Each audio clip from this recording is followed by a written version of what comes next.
Hey! Thought I'd make a video of the snow bike that I built. So, where to begin? Okay. It's a 97 Kawasaki Ninja 600. Carbureted. Bike was in an accident. The fairing was destroyed. Came with no headlight, no gauges, no signal lights. It didn't even have an overflow tank. I fabricated this overflow tank. Some PVC pipe. That's the extreme overflow that just drains to the ground, but that's the inlet. Works awesome. Imagine that would work on even a Street Fighter bike or anything. So, start at the front. I fabricated my own spindle.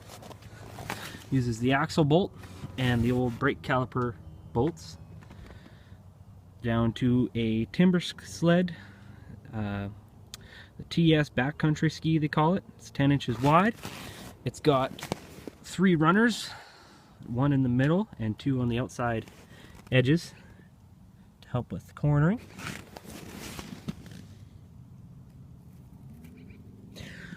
Snow bikes do not work without these skis, because when you lean into a corner, if you don't have those runners on the outside edges, ski will slip out from underneath you and you'll go down. The handlebars were wrecked in the crash, so I fabbed up my own motocross bar. Acts as a riser, works really well.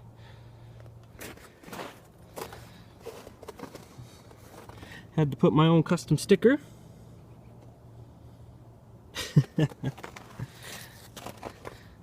What's left of the body looks really good on this bike.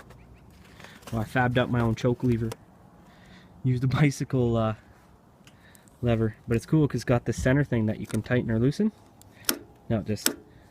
Or you can tighten it and hold the choke where you want it to be. Looks really well. Now the complicated part.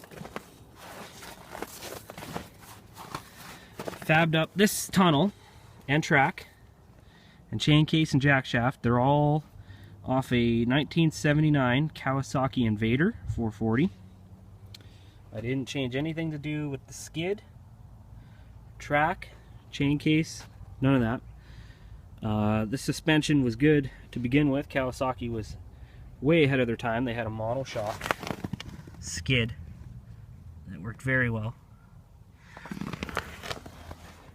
I didn't chop the tunnel or anything because it needs structural integrity. I can't remove any metal without losing that.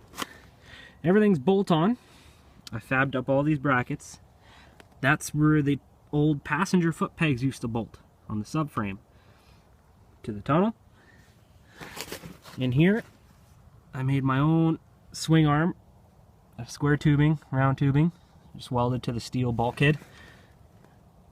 And that's just bolts up to where the swing arm used to bolt up. Uses the swing arm bolt.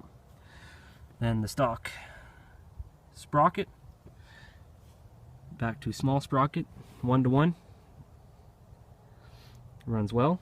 The secondary clutch used to be right here on the snowmobile. I just took it off and cut the shaft off, repacked the bearing. But so this used to adjust your clutch alignment. Now it adjusts my chain tension. That works well. You don't need the kickstand. I just left it on. Might take it off. Over to the other side. It's kind of neat because I used the Kawasaki tunnel, Kawasaki bike. Even the snow flap says Kawasaki. Here's the chain case. Kawasaki chain case. I'll try to edit in a picture. I changed the gear ratio inside. Used to be a small sprocket on the top and a big one on the bottom. I changed it pretty much to a 1-to-1. I think it's a 12 tooth on top and a 13 on the bottom.